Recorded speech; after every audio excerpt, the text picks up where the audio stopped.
Right now at noon, the Carl Junction City Council meets in a closed session to discuss legal issues concerning the vacant mayor post.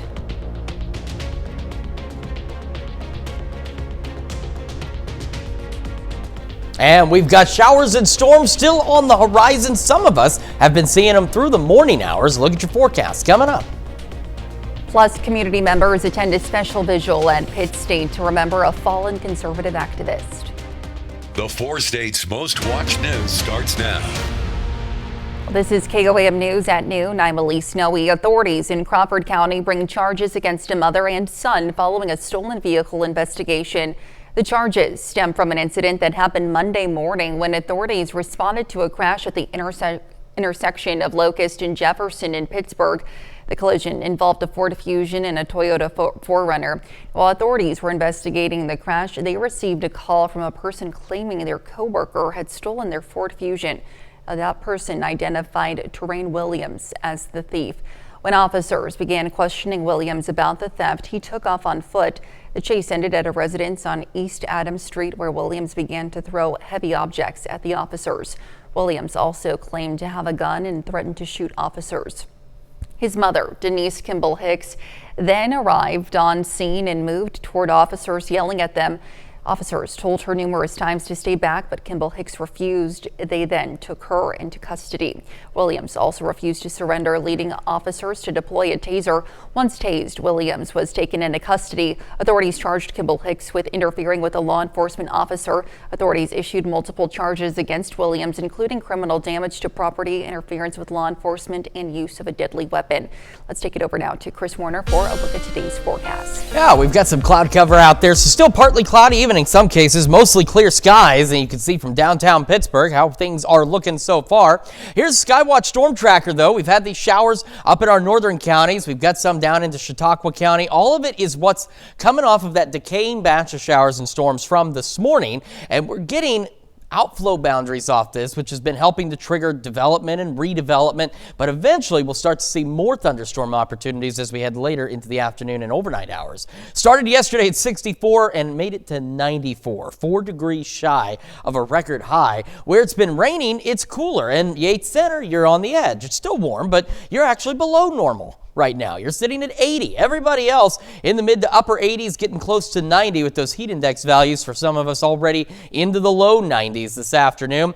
Again, we'll have initially these isolated storms, and then as we get late tonight and into the overnight hours, we'll start with scattered storm activity falling back to the mid 70s by 11. We've got nearly a full day of scattered storms on tap for Thursday. Details in just a few more minutes. Elise? All right, Chris, thanks. Well, members of the Carl Junction City Council met again last night, but this time in a closed session to discuss the vacant mayor seat and legal matters with their attorneys in August after hearing intense testimonies from city employees about alleged workplace harassment. The Board of Aldermen voted to impeach Mayor Mike Moss and remove him from office. The mayor has since fought back, filing a petition for judicial review. Mayor pro tempore Holly Levine confirmed after last night's closed session meeting that no votes were taken during their private discussion. A statement from the city's attorney also indicates the council cannot move forward with appointing a new mayor just yet. Well, Senator Roger Marshall of Kansas weighs in publicly following the death of conservative activist Charlie Kirk.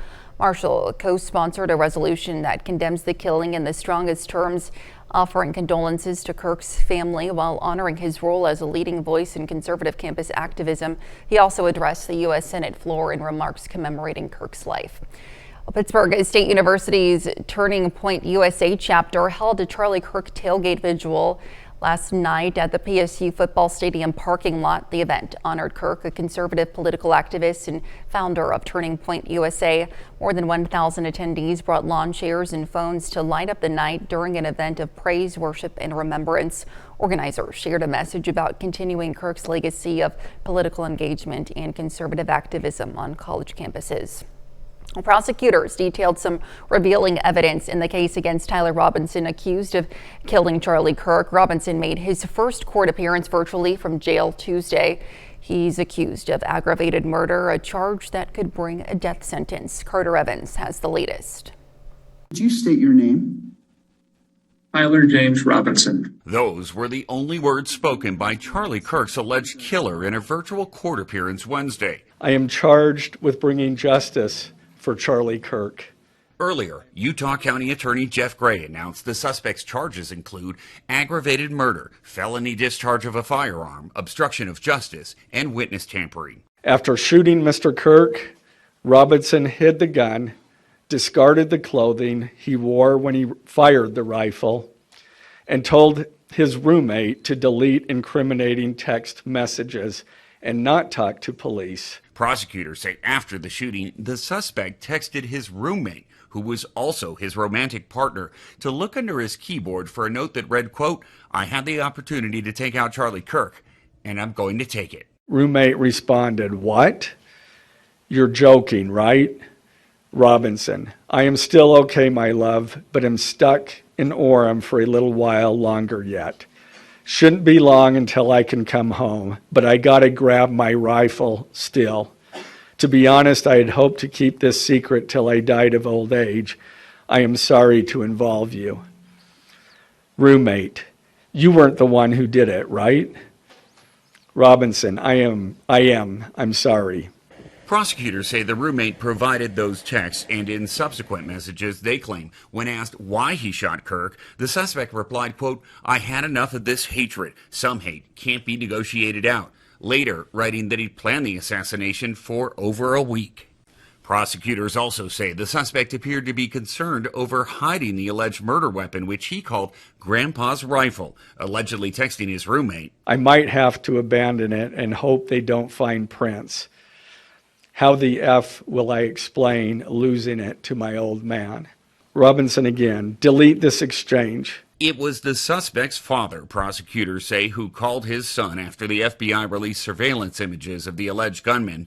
They also claim his parents ultimately talked him out of taking his own life and into meeting at their home before turning himself in. Did your investigation uncover any individuals that may have known about this shooting in advance? They are still looking into it. It's an undergoing investigation. So is that a possibility?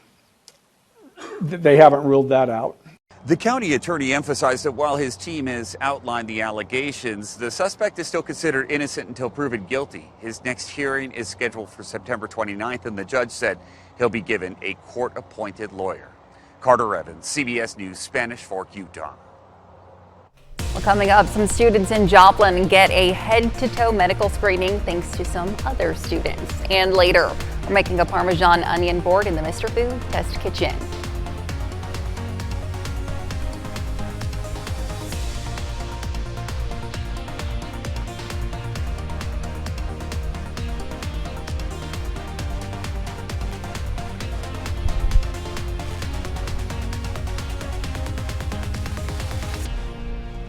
Young students become patients for a day as Joplin fifth graders help train the next generation of doctors. The students are getting a head-to-toe checkup at KCU Med in Joplin. KOAM's Ty Parks has more. The halls of KCU Joplin Medical School are flooded with the footsteps of fifth graders as second-year medical students are doing head-to-toe exams. Medical students are doing it because it's a great opportunity for them to have an actual physical encounter with taking care of human beings, because the first 2 years of their medical school is mostly spent in the classroom learning, all the important things about being a doctor. The medical students typically practice on lifelike dolls or on actors who pretend to have illnesses. It's like a little different than performing it on adults, so it's just a different way to hone our skills. Yeah, we have to look out for like dental caries, certain skin conditions, anything that's wrong with like any murmurs that might be present or any different lung sounds that we might find, pretty much everything along those lines. In addition to the physical exam, the students get a dental exam. Years as they are dental students and kind of seeing them put into action everything they've learned. They are completely qualified, they know what they're doing, and so being able to now interact with patients and showcase their skills and actually give back to the community is just phenomenal. And We're One for Health is not only a way for the medical students to interact with patients, but also for the littlest of patients to get used to seeing a doctor.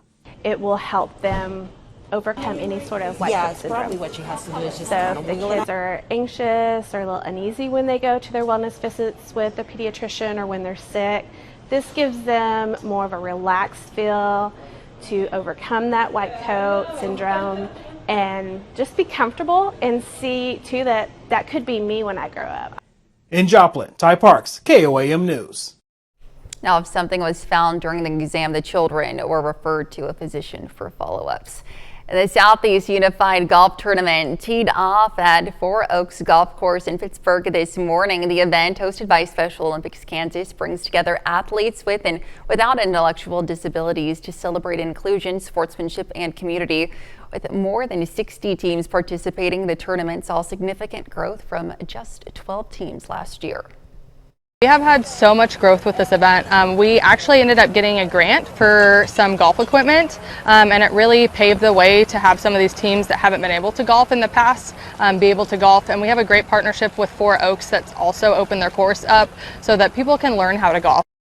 Volunteers for the event were local high school athletes and community members. And still to come on KOAM News at noon, Mr. Food. Whether you're a dunker or dipper, you'll love what we're whipping up today. It's a homemade onion board that tastes like it just came from a bakery. And we've got additional shower and thunderstorm chances as we head into tonight and tomorrow. A look at that when we come back. Welcome back to the KOAM News at noon on what is another hot September day for us. We should be, in the low 80s. We haven't been for a while. It certainly doesn't feel like fall. Now, I mean, technically we're not officially in fall yet, but, eventually we will get there and these temperatures will drop, just not doing it right yet. Downtown Pittsburgh looking good. Here's what we've been watching since this morning. This stuff here, these scattered showers and thunderstorms out there that are still off to our west. Now, they were part of that complex that, it lifted off to the northeast, but it generated outflow boundaries, which you can see, and that helped trigger some additional shower and thunderstorm development out there. And we will continue to see this develop and eventually begin to work into our area as we head through the rest of the afternoon. Between here and really pretty late tonight, maybe 9, 10 o'clock tonight, we're going to have the opportunity, similar to yesterday, for some isolated pop-up storms. Not much in terms of coverage out there to start, but as we go overnight tonight, we'll gradually start to see a few more scattered showers and thunderstorms. Still pretty scattered, though. You can see even by 9 o'clock tomorrow morning, there's rain out there, but it's not all over the place just yet. But we are still also monitoring thunderstorm development that looks to take place about mid-afternoon. So starting Chanute, Parsons, Veneta, take a line right through here by maybe 3 and continue to push off to the east. Now on Future Track, it looked somewhat more impressive than it did earlier this morning. The outlook, the severe weather outlook for tomorrow doesn't update for another 15 minutes or so. So we don't have any severe risk areas highlighted for tomorrow, but just some of the latest data that's come out, I wouldn't be surprised if maybe we do get a level 1 out of 5 risk added for tomorrow, simply because this Future Track and some other data are kind of lining up with the possibility of some of these storms being a little stronger, similar to what we saw yesterday. Now, yesterday we had no severe weather outlook areas outlined either, but we did get that severe thunderstorm warning into Cherokee and Ottawa County yesterday evening, and that's a possibility with pop-up storms. It's rare, but it can happen. Shower storms, they start to wrap up a bit by late Thursday, but and then after midnight, I'd say they're done. But that's the thing, is we start seeing them gradually increase in coverage at around midnight, 11 o'clock tonight. So it's almost 24 hours of scattered storm chances out there. Friday, some isolated to widely scattered pop-up storms will be possible, but right now I'm not looking at anything too terribly crazy. So for the rest of today, eventually, again, pop-up storms and then eventually a few more scattered storms later, and the temperatures into the low 90s. Overnight tonight, scattered shower storms gradually increasing. Mid-60s, winds expected to be calm, otherwise mostly cloudy skies. Mostly cloudy again tomorrow, upper 80s. And again, as we go through the morning, let's say after 6, 7 o'clock in the morning, we'll start to see an uptick in shower and thunderstorm coverage and looking at an east breeze at about 5 to 10 miles an hour. All right, we get beyond that this Friday, it's the closest to normal that the entire area has a chance to be, is this Friday. And then again, a week from this Friday, by next Friday, back to the low 80s. In between all that, It's going to be a bit on the hot side still. Upper 80s out there, maybe a couple of 90-degree readings. Our shower and thunderstorm chances continue through at least Monday, so the weekend's not necessarily a washout, but it's one of those situations. Once again, the big thing is when thunder roars, head indoors. The lightning from that storm, when it developed east of Joplin and slowly tracked west, I was waiting to get our youngest from the bus. Yeah. That thunder and the lightning in the distance, it wasn't raining yet, but it can still get you at that distance. That's why you want to make sure you play it safe. Absolutely, Chris. Thanks. And stick around. We're making a Parmesan onion board in the Mr. Food Test Kitchen. We'll be right back. Whether you're a dunker or a dipper, today's Mr. Food recipe is the perfect addition to your best soup recipes. Howard is making Parmesan onion board in the Mr. Food Test Kitchen. You know, this is the time of year when we find ourselves craving soups and stews, since they tend to warm us up from the inside out. And if you're like me, then no bowl of soup, chili, or stew is complete unless there's something to dunk in it. So let me share with you an old world style onion board that's good for dipping, dunking, or wiping the bowl clean. We start by browning a large onion in some butter until it's golden. While that finishes up, we roll out a loaf of frozen bread dough that we thawed and place it on a rim baking sheet.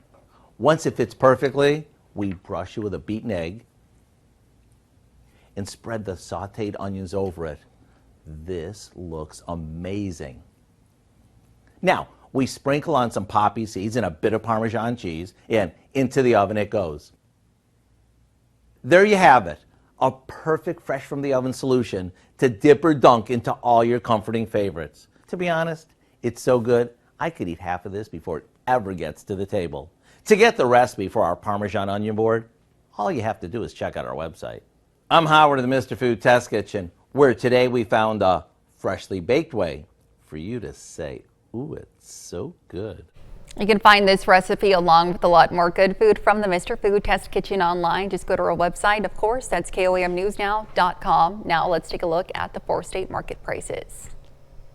All right, so we got those pop-up storms later today, scattered storms overnight throughout the day on Thursday, wrapping up on Friday, a few more pop-up storms through the weekend and next Monday, and then we just stay above average for a little while longer. Yeah, all right. Well, coming up tonight at 5, there's been some confusion among parents over shifting vaccine guidelines. A new vaccine advisory committee assembled by Health Secretary Robert F. Kennedy Jr. meet this week to review possible changes. Plus, we meet the Crawford County Sheriff Department's newest member, Kane the K9, and the city of Nevada receives 7 new storm sirens. You can join us for those stories and more on KOAM News at 5. Certainly lots to look forward to tonight. And that's the news for now. Thank you for joining us on KOAM News at noon. Have a great rest of your day.